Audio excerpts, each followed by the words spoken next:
Saudara, seorang warga di Bantul, Yogyakarta terancam kehilangan tanah seluas lebih dari 1.500 meter persegi lantaran sertifikat tanah miliknya mendadak berubah nama kepemilikan dan akan dilelang oleh bank karena jadi agunan pinjaman yang sudah jatuh tempo. Kejadian bermula diduga ketika Tupon Hadi Suwarno, warga Bantul, meminta bantuan seorang untuk memecah sertifikat tanahnya. Namun lama tak ada kabar, ternyata sertifikat tersebut sudah berganti nama dan menjadi agunan pinjaman di bank sebesar 1,5 miliar rupiah.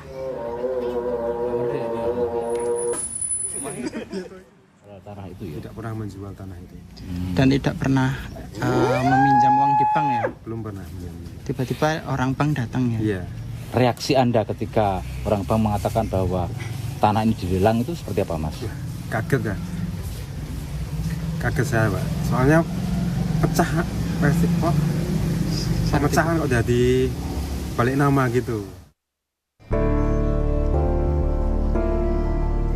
Tupon Hadi Suwarno, pria berusia 65 tahun, warga Dusun Ngentak, Kelurahan Bangunjiwo, Kecamatan Kasihan, Kabupaten Bantul, Yogyakarta, kini dalam kondisi gundah. Pasalnya, tanah seluas 1.655 meter persegi miliknya diklaim telah menjadi milik bank yang disita dari seorang debitur. Tupon merasa tak pernah meminjam sepeser pun uang bank dengan mengagunkan sertifikat tanahnya.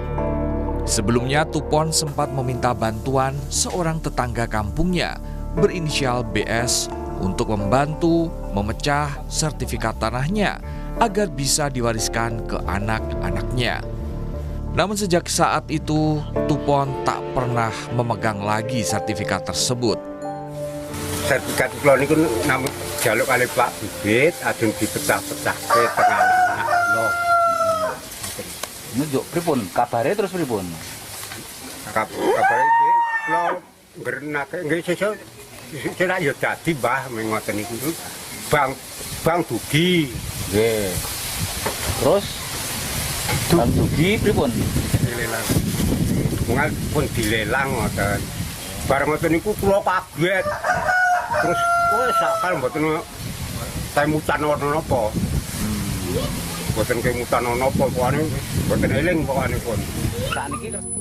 Agil Dwi Raharja, Ketua RT, menduga Tupon menandatangani sertifikat tanpa sepemahamannya lantaran tidak bisa membaca. Agil menyebut Tupon sempat diajak menandatangani dokumen tanpa adanya pendampingan.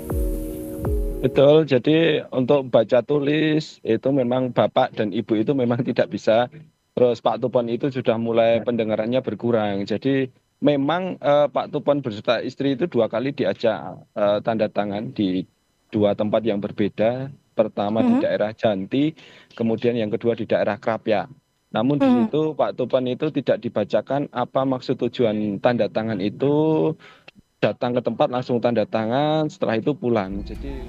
Doni Erwan Brilianto, Kepala Kantor Wilayah Pertanahan Nasional DIY, mengakui ada tanda tangan Tupon dan istri dalam peralihan sertifikat tersebut.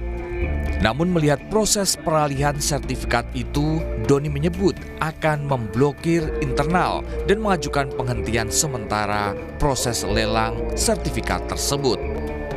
Dan kita juga saat ini juga menyiapkan langkah-langkah selanjutnya lah. Pada saat ini kan akan dilakukan lelang ya oleh KPKNL, dan kami akan menyurati kaitannya dengan adanya sengketa ini, dan kemudian kita juga lakukan yang mungkin nanti kita juga akan melakukan kajian terhadap sengketa ini dan akan melakukan blokir internal supaya tidak diproses di sengketa Mbah Tupon, sambil kita juga akan membantu Mbah Tupon ini. Sengketa lahan ini juga telah dilaporkan pihak keluarga ke pihak kepolisian. Polda DIY telah menerima laporan terkait kasus tersebut pada 14 April lalu dan masih dalam proses penyelidikan. Tim Liputan Kompas TV.